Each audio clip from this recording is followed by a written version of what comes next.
Pemirsa, mulai awal tahun lalu warga DKI Jakarta yang akan menikah wajib memiliki sertifikat layak kawin. Tetapi mungkin belum banyak warga yang tahu apa itu sertifikat layak kawin dan termasuk bagaimana cara memperolehnya. Lalu bagaimana juga kalau tidak memiliki sertifikat layak kawin ini, apakah bisa tetap menikah?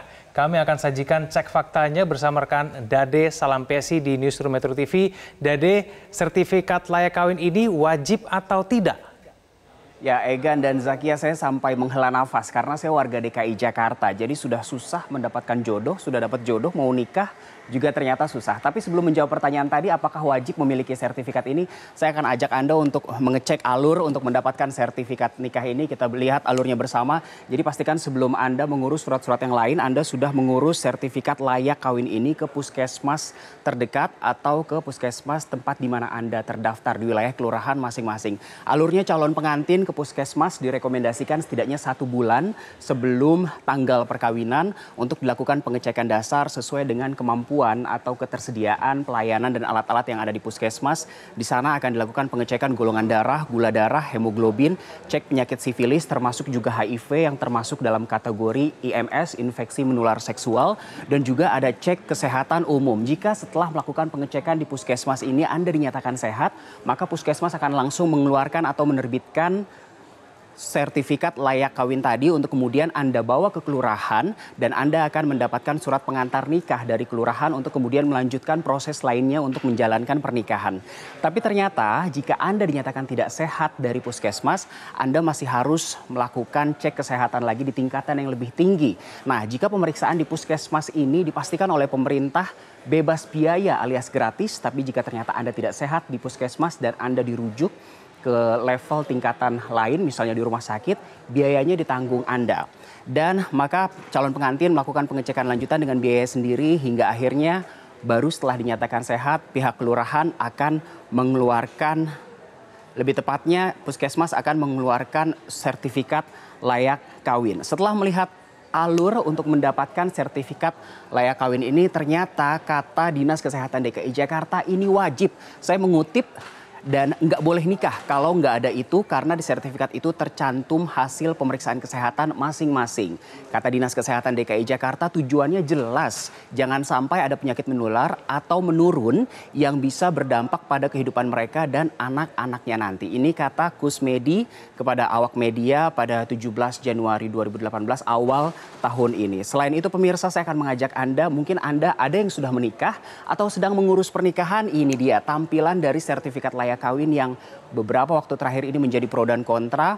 Di sini terlihat sertifikat layak kawinnya dan di sebelah atau di baliknya lebih tepatnya ada daftar checklist hal-hal yang sudah diperiksa mulai dari darah lengkap tadi yang seperti saya sudah ungkapkan, ada hemoglobin, GDS, infeksi menular seksual, HIV, hepatitis, ini dia. Dan jika kelima aspek ini sudah diperiksa dan dinyatakan sehat, Anda baru bisa mendapatkan sertifikat layak kawin ini. Tapi apa kata MUI? Ternyata kata MUI, walaupun kebijakan ini sudah diterapkan selama 1 tahun, selama 2018 dan sekarang sudah 2019, ternyata katanya tidak efektif. Ini kata Ketua Dewan Dakwah MUI yang mengatakan ide awalnya bagus, tetapi harus lebih jeli. Pertama, setiap orang menikah itu punya anak dan syarat sahnya menikah itu juga tak harus mampu untuk melahirkan.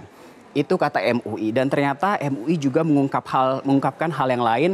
Kita lihat ada informasi lainnya dari Majelis Ulama Indonesia. Mengapa Majelis Ulama Indonesia? Karena kita sudah melihat dasar hukumnya dari penyelenggara daerah dan di DKI Jakarta juga mayoritas warganya beragama Islam. Jadi ternyata MUI juga mengatakan bahwa hal ini tidak efektif. Itu tadi kata MUI. Sekarang kita lihat dasar hukumnya yang ternyata berlandaskan kepada Pergub DKI Jakarta 2017 sudah 2 tahun lalu sebenarnya. Ini peraturan gubernur nomor 185 tahun 2017 tentang konseling dan pemeriksaan kesehatan bagi calon pengantin. Kita lihat apa isinya. Next. Jadi isi dari Pergub DKI Jakarta nomor 185 ini tentang konseling tepatnya di bab 1 pasal 9 ayat pertama. Setiap calon pengantin yang akan melangsungkan perkawinan yang pencatatannya di kantor urusan agama KUA atau kantor catatan sipil juga dapat memeriksakan kesehatan secara sukarela di fasilitas layanan kesehatan yang ditunjuk.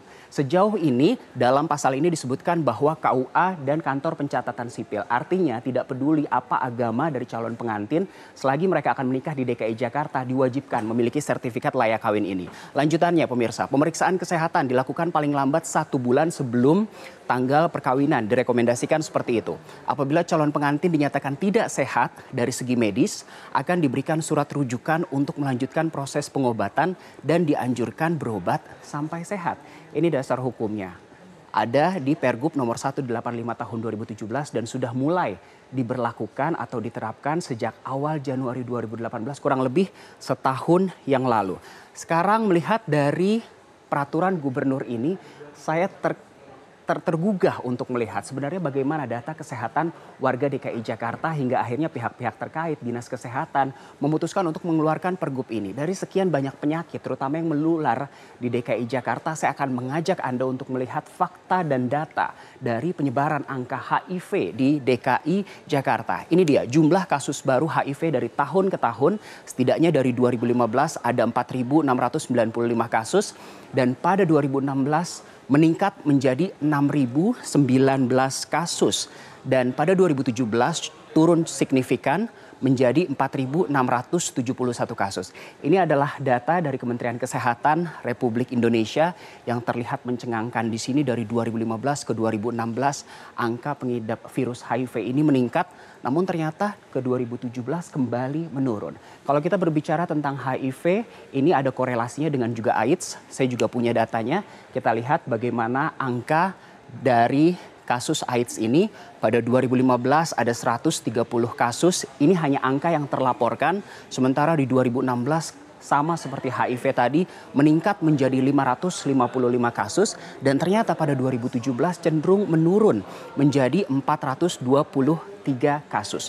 2015, 2016, dan 2017 sementara data kumulatifnya 30 tahun terakhir dari angka pengidap AIDS yang terlaporkan di DKI Jakarta dalam 30 tahun dari 1987 sampai 2017 mencapai 9.071 kasus. Artinya dari 1987 sampai 2017 selama 30 tahun rata-rata di DKI Jakarta ada 302 kasus per tahun. Sebenarnya kalau kita melihat chart grafik ini dari 2015 ke 2016 cenderung meningkat, tapi 2016 ke 2017 menurun.